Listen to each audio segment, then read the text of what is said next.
Ben, before we start the episode, Oh, I wanted to say a few quick words. sure. For the first time ever, we're starting beef.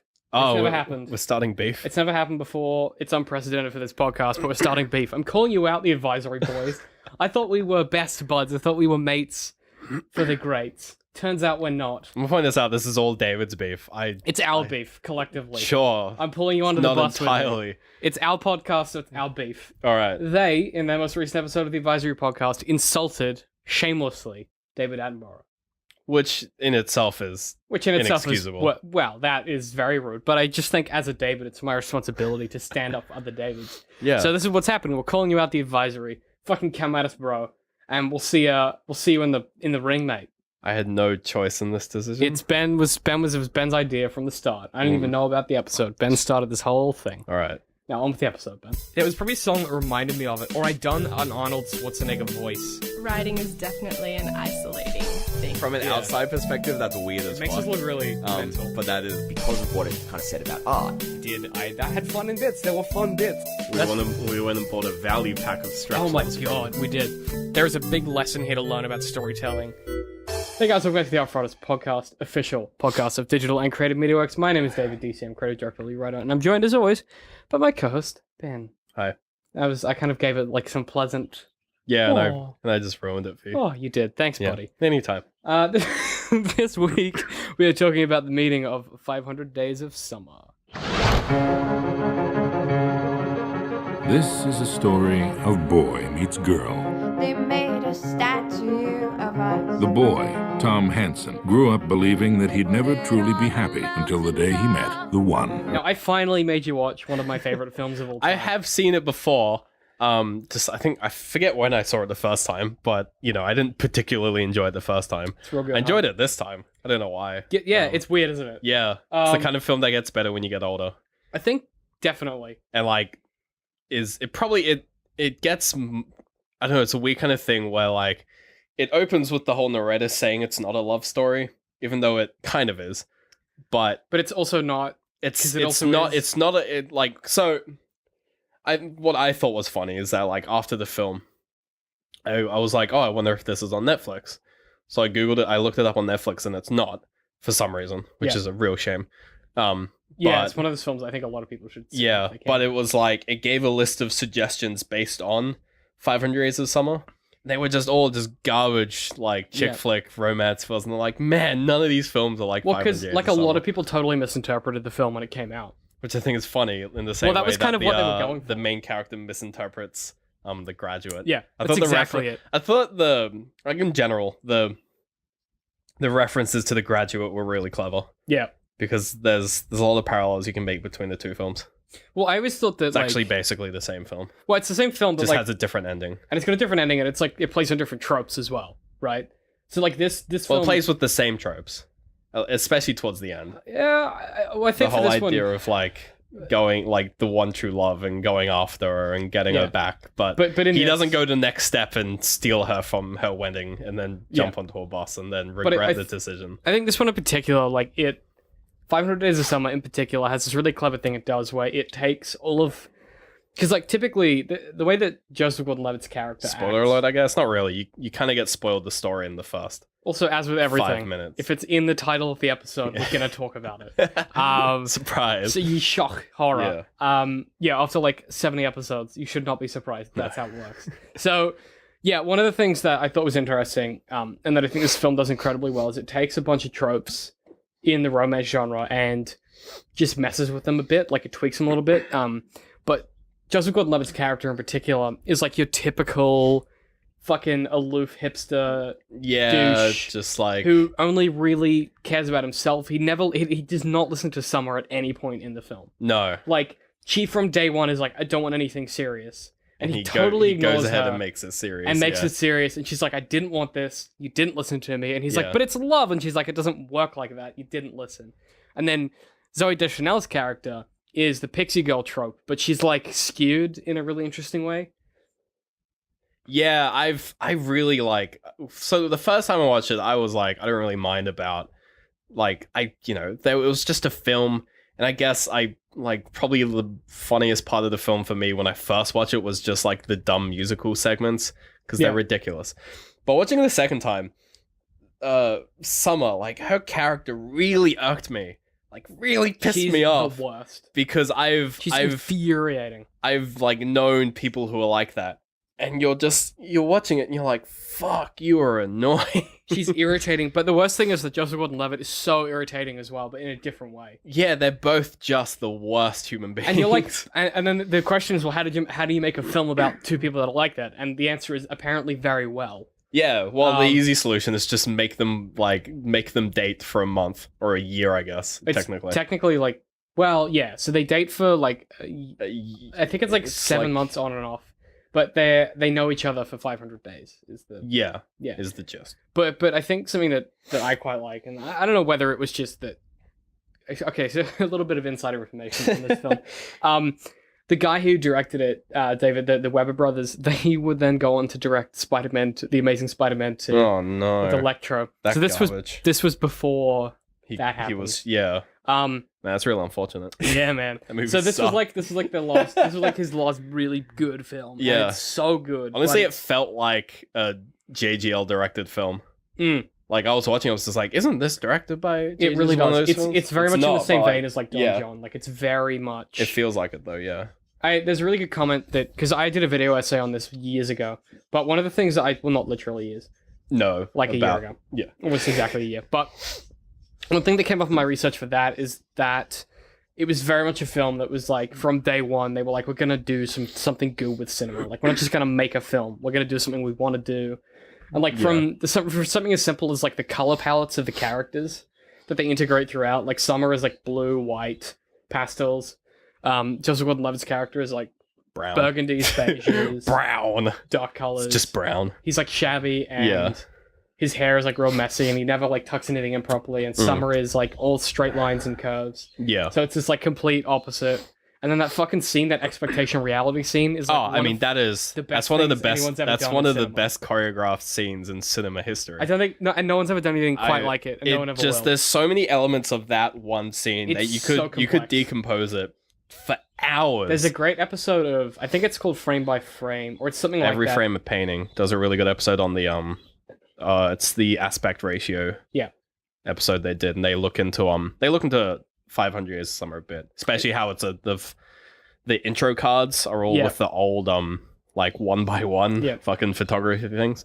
I think the best part of that that scene is how well it's everything's timed, because you have the initial delay of him like walking up the stairs and stuff, and that's like shot for shot identical. Like those two shots are the same. Yeah. But they play them offset so that you can't really like tell whether they're the same. You're like, oh, it's probably just like the actor doing the same stage directing and filmed on the same dolly, but like it probably, I mean, I don't even know, but it probably is the same shot. Yeah. I'm just basing this off like, it's probably the same shot. You'd think but so. They sort of stagger it in such a way where you're able to comprehend what's going on in both, even if because there's never something important happening in both scenes at the same time. It's about because you're looking at the difference between them. You're never looking at the scenes. So you're able to like see how something happens in one and then see how that happens in the other. But they still like there'll be sections where they sync it up, where like they'll run the timing in such a way that some parts will happen at the exact same time on both. But then they'll diverge again, which is like so complicated. Just so hard to do. Like every time I watch it, I'm like, that is so well edited. Yeah, and it's so well considered, and it comes at like the perfect point in the film. Oh, it's the saddest part of the film. This is such a sad film. Yeah, but it's also a little bit funny sometimes. But it's like it's one of these films that is sad, but for the right reasons. It's like the story is sad, but I think most of the humor comes from the editing actually. Yeah, especially with the nonlinear sort of the semi-non-linear timeline, where they're able to jump chronology. Yeah, and I mean the film does a cool thing where you start the film off on like day 300 and something, so it starts you off right at the end, and sort of like plays back the timeline. Yeah, but it's still like even though it jumps forward and back constantly, it still plays it in a fairly linear way.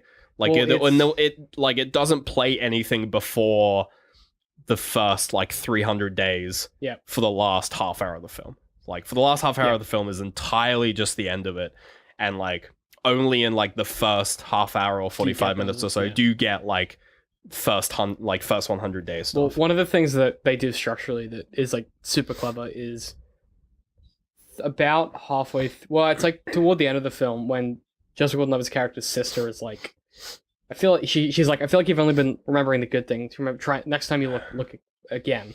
Yeah. But the film up to that point structurally has mirrored that. So it started off as like the end of the relationship. Then it went good stuff, bad stuff, good stuff, bad stuff, and then it goes bad stuff, good stuff, bad stuff, good stuff. Yeah. And like it forms a mirror at that point, which is like a small thing, but it means that there's like this. I think it's a noticeable turning point. It becomes a turning point, and it becomes like an untangible one. Like, intangible turning point. Yeah. Because you don't realize it's happened, but once it has, everything that follows feels very natural. Yeah. That it would come at that point. And that's so hard to do in a film, or like in anything. For you to be like, yeah, well, what's happening next feels natural, but it's still surprising. Mm. Like, God, that the amount of work that would have had to gone into that, like thinking about it structurally, and like, it's such a complicated film that is so easy to watch. Yeah, and it's the kind of thing where you couldn't pull off just filming something chronologically and then splitting it up and tossing it into a hat and then pulling it out randomly, because you're dealing with such a long time frame, because it is 500 days and it doesn't show all of them. Well, yeah, you lose about 60 to like after about 350, I think. You lose like I'm pretty sure they only show about a third of the, like even less probably. And it's the kind of thing where like each sort of day they select is so specific and is like there for such a specific purpose, and they'll run jokes that like don't make sense they'll run jokes and then the reaction to the joke is confusing, and then they'll run a joke later which is the same joke but it makes the like I'm talking about the tap scene. The taps in IKEA. That's really clever. When they run the whole, when he's like, none of the taps are working, and you're like, that's funny because it's at IKEA, and she just walks off stormed, and you're like, he was in your mind, he's like, oh, he's trying to be funny and break the ice, but then they run the scene where they go to IKEA for the first time, and she runs the joke, and you're like, oh. Same thing with the Ringo Starr album before they get pancakes. Yeah. Where he pulls it out, and he's like, Ringo Starr, and you're like, I don't get it, and then she's like. And he's like, oh, my favorite she's like, oh, my favorite Beatles Ringo Starr. And he's like, no one's favorite Beatles Ringo Starr. And then there's a scene after that where she pulls out the record and puts it back down. And then you get the scene again where he pulls out the record and it's like Ringo Starr and she walks off. Yeah, there's so many. It's so complicated. Yeah, there's so many parallels and like mirrored scenes. And it's the kind of thing where like, if you think back on it, they really are only like 6 scenes to the film. There's not a like, lot. Like there isn't much to the film. There's not much there's not many like important bits. Yeah, there's just a lot of substance. There's 6 I think from memory there's 6 sequences and there's about 64 scenes in total. And so a sequence is like a collection of scenes that do a thing. Tell a chronology. And one of the best things about the way that they do it is that you already know, like, the point of, because you know how it ends when it starts, the point of the film doesn't become getting you to the end. It becomes, what can we learn from everything that's happening? And it becomes, what does all of this mean? And it becomes, well, why is this happening? Why is Tom like this? Why is, Summer like this? Why are these interactions happening? I think that's why it's such a good story then, because because you're not being pulled along on the story, you don't have this like investment to the current state. You just care about you don't have this thing where you're like, oh, or like in another film where you're like, oh, these characters are so good together, or oh, they're so bad together, or whatever. It's usually the latter.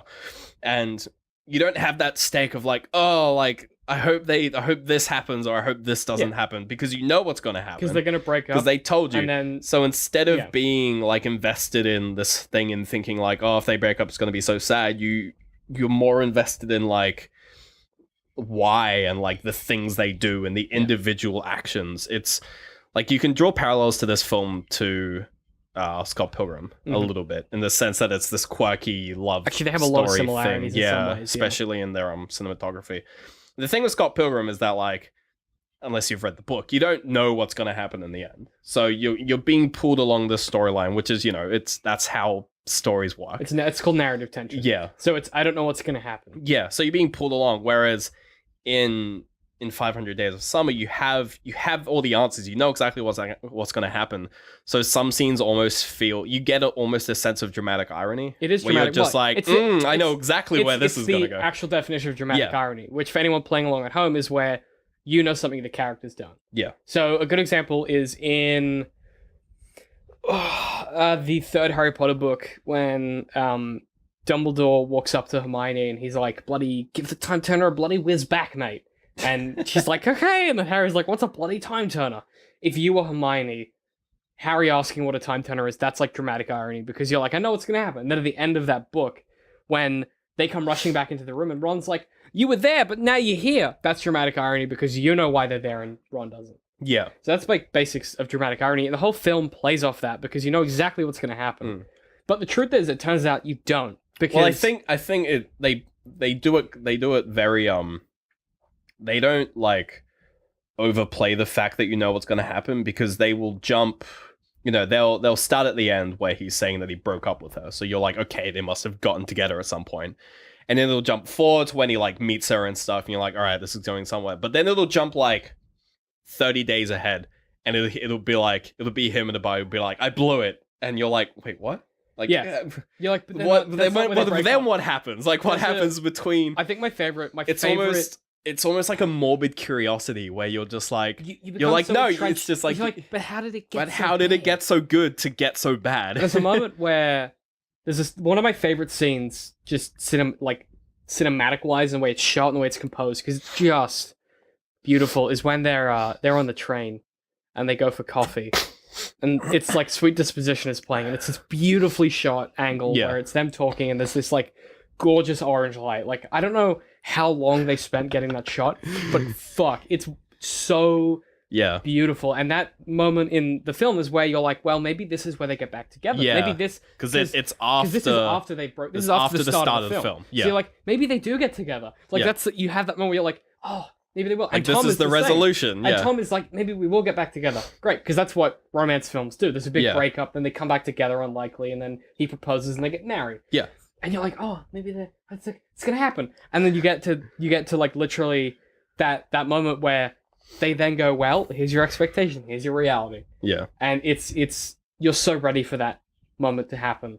Yeah. And they play on your expectations of the romance genre, and they just fuck you so hard with that expectations reality thing. And then it sweeps back and you get Tom in the reality, and then he goes back. And then eats Twinkies for a week. Yeah, and he eats Twinkies and drinks Jameson or whatever.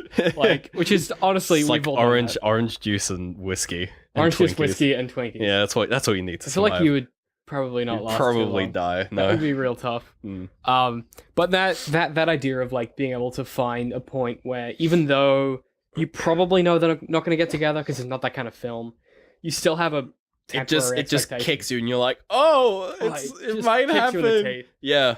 Oh, when you like the first time that you see it, just got that wedding ring. Like, fuck. It's a kick in the teeth. That's the kind of thing where you're watching it and like because again I haven't seen it in a while, so I forgot that's what happens at the end of that scene. And I was like, that can't be an engagement ring. That's got to just be a ring, like right? just a random ring. And you're like, no, actually. They linger on it for just long enough that you're like, be like, no, motherfucker. And then Tom realizes it's so well, like that ending piece of the film. It's like the opposite of comedic timing. It's just dramatic timing. And it's the worst because it breaks you slowly. Yeah. Like, it's just one of those films that it is a masterpiece from start to finish. Yeah. Like the use of, I always forget her name. There's a lot of scenes where he runs downstairs. I just realized.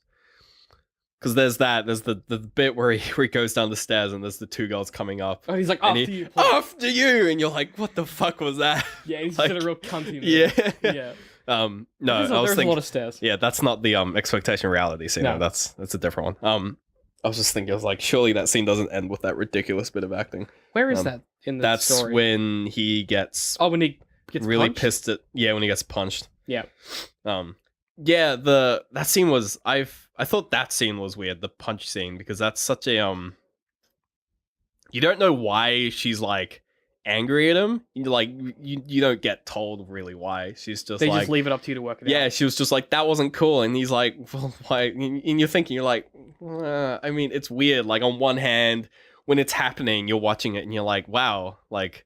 Yeah. he's being a massive pussy right now. Like his girlfriends have been getting berated and he's just standing there. But on the other hand, she kind of expresses that like she can handle it She's herself. totally right. Yeah, which is completely correct. Again, it's that thing. But it's that kind of thing where it's just like he had done so well to not piss her off in the sense that like he just let her deal with it because it was her fight, her battle. And to then fight. when she done it, he then, it was like the last. Once he had succeeded, he had then fucked finished, it up. and all he had to do was not get and then he angry fucked it up. at the dumb comment that meant nothing because it's just like, yeah, I am her boyfriend. This guy's just a douche. The guy's just a cunt. Yeah. You don't have to respond. And so he goes in, you're like, man, fucking you dipshit. fucked that up.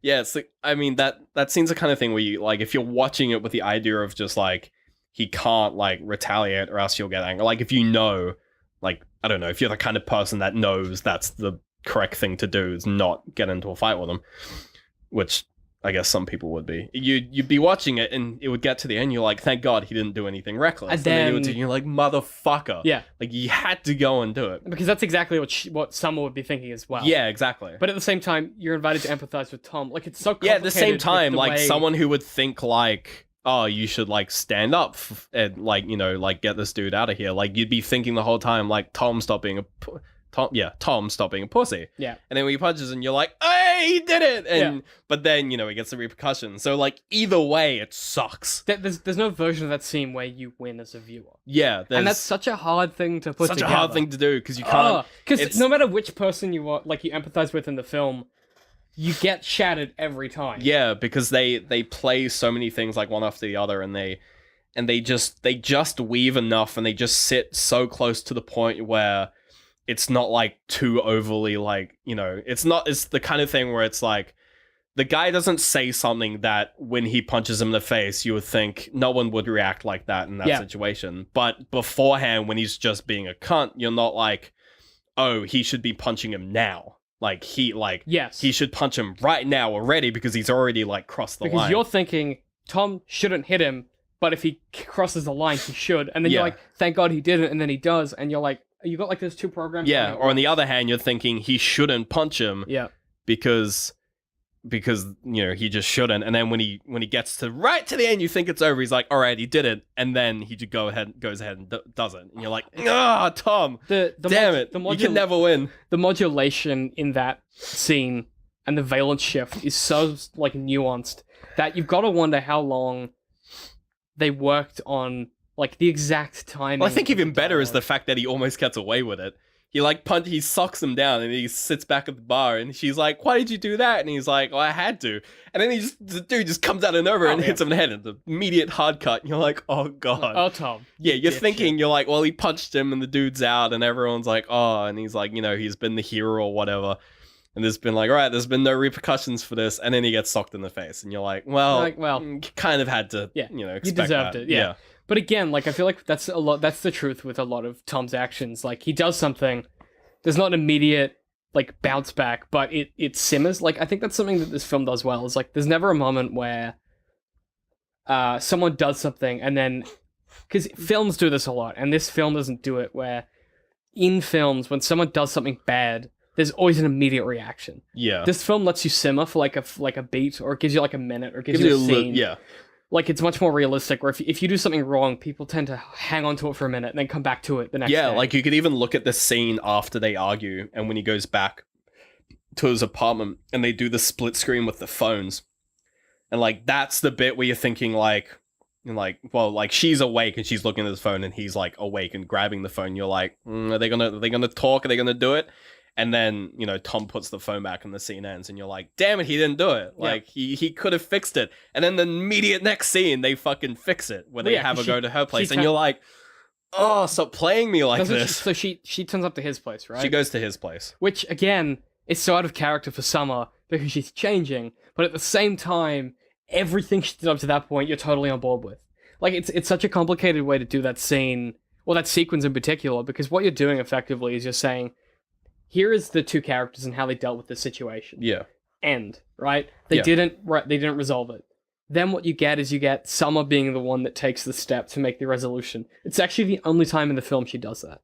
It's the one time in the entire film where she takes an action to resolve something between them. Yeah, it's true. Right?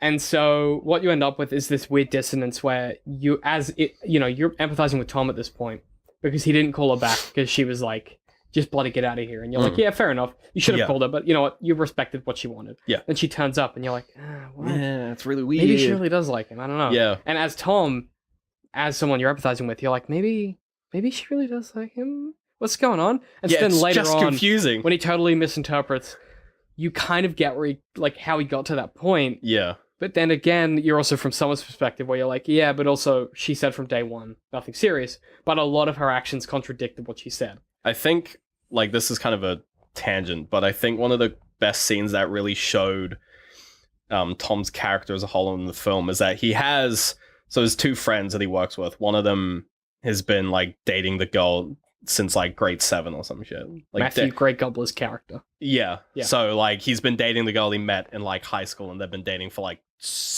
20 years or something. Yeah. And then you have the other guy who had hasn't one had a girlfriend. girlfriend. Had In, a like, one grade girlfriend 5 for or about an something. hour in grade Yeah. 5. And the scene where they're talking about where it's the sort Oh of my camera God, footage of, that's like, so what is good. love. It's so clever because it goes to the guy who's been dating the girl since, like, grade 7. He talks about how, like, you know, yeah, his perfect girl would have, like, a bigger tits and a better butt, but the girl he's with is Better because she's real. That line is so Just good. very clever. Yeah. And then you have the guy who hasn't had a girlfriend ever, and he sort of just shows this weird, like, desperation, but in a sort of humorous way, where he's just like, you know, as long as she's cute and willing, but I would, you know, He's like, but really, sacrifice the just cute. willing. Yeah, I'd sacrifice the cute bit if needs be.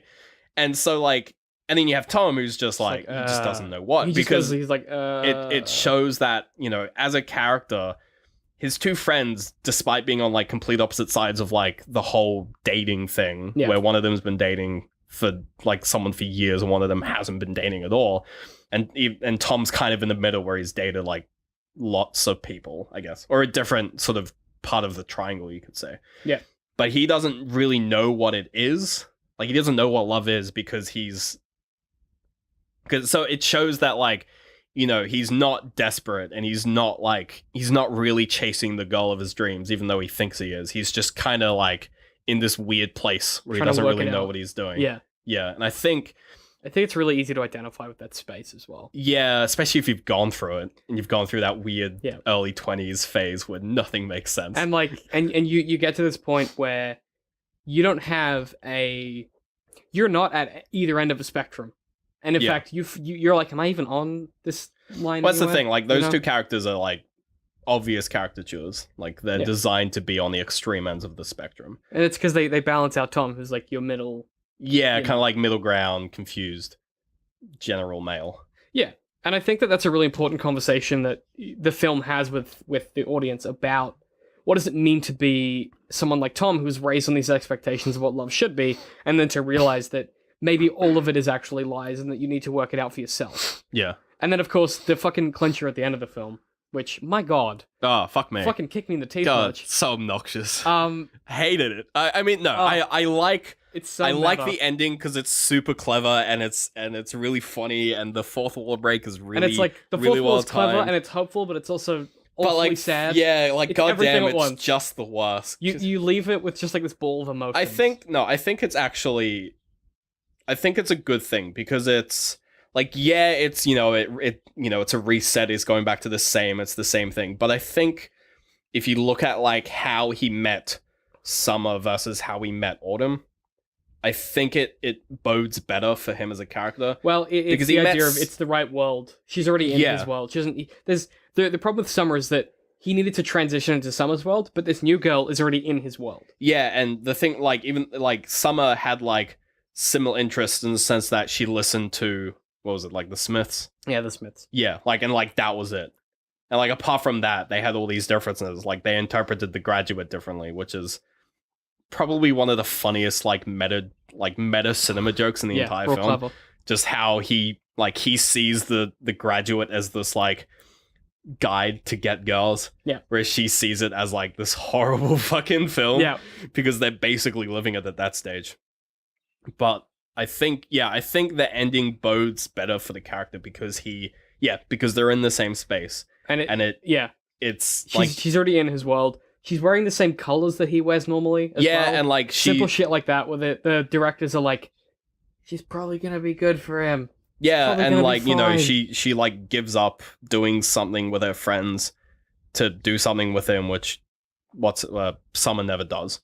Yes, Ever in the film. the first thing that Autumn does that you see her do Is like cancel plans. is make a decision. Whether she had plans is irrelevant, right? But Yeah. what she does is she makes a decision to spend time with Tom, Yeah. and that's not something that Summer only does that once, and it's in that one scene after the bar fight. Yeah, and even then that's Even then, it's self-serving. kind of different. Yeah. Yeah. It's not really the same.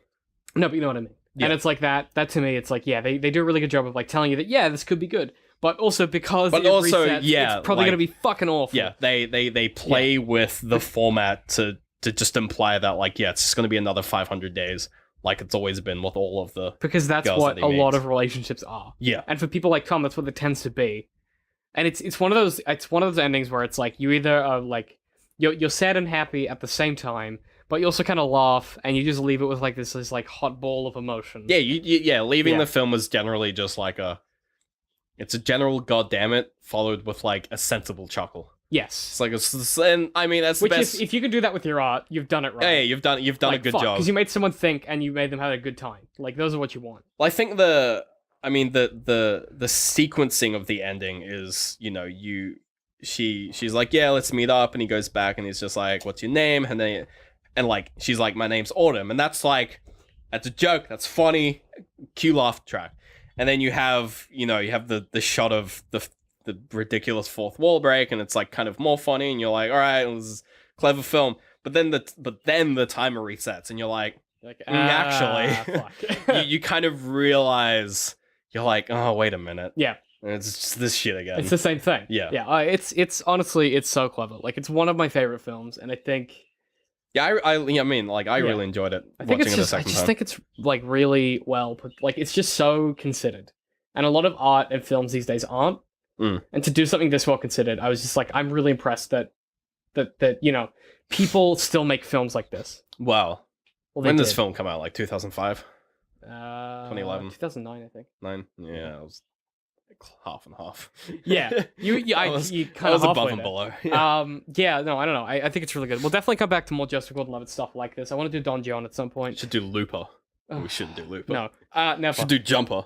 Jumper Hopper, with fucking Skipper. Anakin. Oh, yeah, Anakin is Hayden in it. Christensen. Man, that film's garbage. But no, if you haven't, I suppose you've probably seen this film if you've listened to this, or if you haven't. If you haven't, go watch really, it. It's really, and if you have, go watch it again Yeah, because it's really good. it's a good watch. Yeah, I definitely think that it's a sign of when you can take a bunch of really, really talented people who care about a medium and like do good art. Yeah, that isn't because super wanky and pretentious. it's very much not like any other just general rom-com out there. It's also not like any other drama. It's also not like any other art house film. It's Yeah. just a bit of It's just a good it's time. its own thing, Yeah. and that's really what it's all about, I think. Mm. But as always, Ben, where can people find us? Fuck, I don't know. That's you know what? It's the question. It keeps us up at night. We Yeah. wonder sometimes. We're like, where can they Where find can us? you find Where us? can you find anyone? You know? Behind the tree, down the road. But more Once specifically, you hit the boulder, go left. oh yeah, is that like you find them like the Circle back the of a path. KFC map Yeah. or something? But I think more specifically, Ben, people are after like social media stuff. So, Oh, okay. yeah, Well, there's you know what I mean? We're like we're on there's the a YouTube channel. yeah, we're on the YouTube. You can bloody check us out. YouTube.com. Oh god, there's a DCM Twitter. Works. You just got burping the whole time. Yeah. We're at DCM_works. You can tweet at us. On Facebook, we're DCM Works. Social, we have the bloody Patreon. If you want to chuck us $1, do. You know what I mean? Mm. Bloody spin us a dime. It's about 76 US cents at the Pitch a moment. pound at us. Mm. Hurl a... Holler a Holland dollar. I don't know any money that's Holler up to some the edge. hollandaise sauce I at don't us. think... No, please don't. You'll get on the walls and Just shit. chuck us some cents. Do that, man. Any amount helps, and you get access to the Patreon-only rewards, which is real good. But also, this episode, as always, is sponsored by Audible.com, world's leading provider of audiobooks. You know how it works. Yep. You know who they are. We know who they are. DCM.works/audible. Get audiobook free on us. You just sign up, and then you can just cancel it, and you just keep the audiobook. Hooray! Yeah, we get the money, and you get a free book. So that's Yep. good. That's going to do it for this week. I'm at DCM I Hate Pie. I'm at Literal Citrus. And we'll see you guys next It was week. probably a song that reminded me of it, or I'd done an Arnold Schwarzenegger voice. Writing is definitely an isolating thing. From an outside perspective, that's weird as Makes fuck. us look really mental. But that is because of what it kind of said about art.